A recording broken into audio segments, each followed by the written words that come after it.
যুদ্ধবিরতি চলাকালীন কোনো হামলা চালানো হয়নি, জানালেন আইআরজিসি। হুরমুজ প্রণালীতে চাঁদা আদায় এখনই বন্ধ করতে হবে, বললেন ট্রাম্প।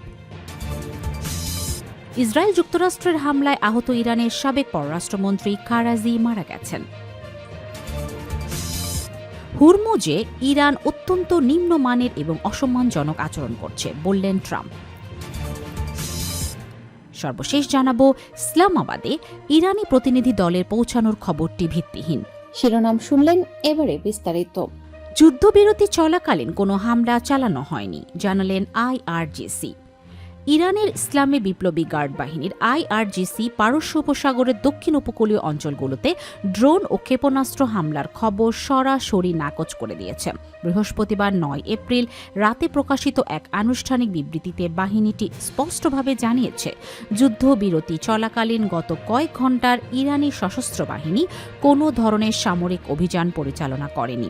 বিভিন্ন আন্তর্জাতিক সংবাদ মাধ্যমে পারস্য উপসাগরীয় অঞ্চলের নির্দিষ্ট লক্ষ্যবস্তুতে ইরানি হামলার যে খবর প্রচার করা হচ্ছে তাকে ভিত্তিহীন বলে বর্ণনা করেছে আইআরজিসি। বিবৃতিতে বলা হয়েছে যে ইসলামী প্রজাতন্ত্র ইরানের সশস্ত্র বাহিনী এখন পর্যন্ত যুদ্ধবিরতির সময়সীমার মধ্যে কোনো দেশের উপর একটি ক্ষেপণাস্ত্র নিক্ষেপ করেনি। হুরমুজ প্রণালীতে চাঁদা আদায় এখনই বন্ধ করতে হবে, বললেন ট্রাম্প। হুরমুজ প্রণালী নিয়ে চলাচলকারী তেলবাহী জাহাজ থেকে চাঁদা আদায়ের অভিযোগে ইরানকে কড়া সতর্কবার্তা দিয়েছেন যুক্তরাষ্ট্রের প্রেসিডেন্ট ডোনাল্ড ট্রাম্প। তিনি বলেছেন, এ ধরনের কার্যক্রম এখনই বন্ধ করতে হবে। বৃহস্পতিবার ৯ এপ্রিল এনবিসি নিউজের এক প্রতিবেদনে এই তথ্য জানানো হয়।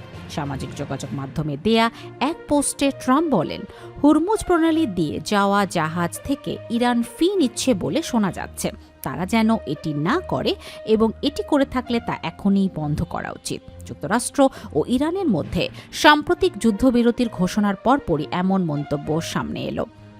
এর আগে ট্রাম্প জানিয়েছিলেন, ইরান যদি হুরমুজ প্রণালীতে জাহাজ চলাচল স্বাভাবিক ও নিরাপদ রাখে তাহলে যুক্তরাষ্ট্র সামরিক অভিযান সাময়িকভাবে স্থগিত রাখতে পারে। তবে এখনও ওই জলপথে চলাচল পুরোপুরি স্বাভাবিক হয়নি। ইসরায়েল যুক্তরাষ্ট্রের হামলায় আহত ইরানের সাবেক পররাষ্ট্রমন্ত্রী কারাজি মারা গেছেন। ইরানের সাম্প্রতিক যুক্তরাষ্ট্র ও ইসরায়েলের যৌথ বিমান হামলায় গুরুতর আহত দেশটির সাবেক পররাষ্ট্রমন্ত্রী ও ফরেন রিলেশনশিপ কাউন্সিলের প্রধান কামাল খারাজি মারা গেছেন। ইরানের রাষ্ট্রীয় বার্তা সংস্থা ইরনা এই তথ্য জানিয়েছে। খবরে বলা হয়, গত সপ্তাহে এক হত্যা চেষ্টার শিকার হয়েছিলেন পররাষ্ট্রমন্ত্রী। ওই হামলায় তার স্ত্রী নিহত হন এবং খারাজি মারাত্মকভাবে আহত হয়েছিলেন। এর আগে যুক্তরাষ্ট্র ও ইসরায়েলের ধারাবাহিক বিমান হামলায় ইরানের শীর্ষ পর্যায়ের বেশ কয়েকজন নেতার মৃত্যুর খবর পাওয়া যায়। দেশটির সর্বোচ্চ নেতা আয়াতুল্লাহ আলী খামেনি সহ অন্তত ৬ জন শীর্ষ ব্যক্তির মৃত্যুর তথ্য বিভিন্ন সূত্রে নিশ্চিত হয়েছে।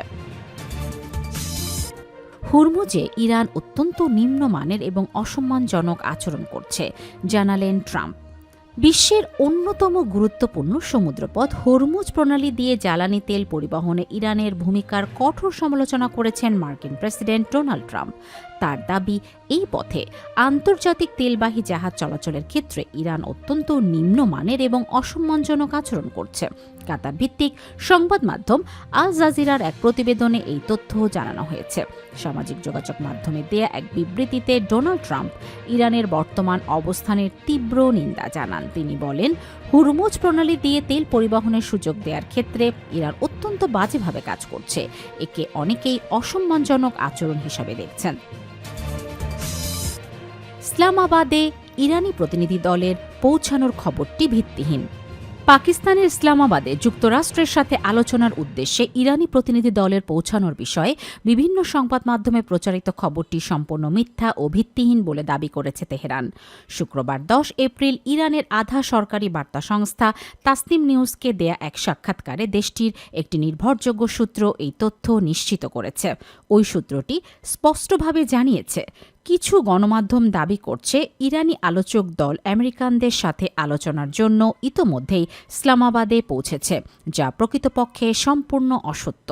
এর মাধ্যমে চলমান শান্তি আলোচনা ও কূটনৈতিক তৎপরতা নিয়ে তৈরি হওয়া বিভ্রান্তি দূর করার চেষ্টা করেছে তেহরান।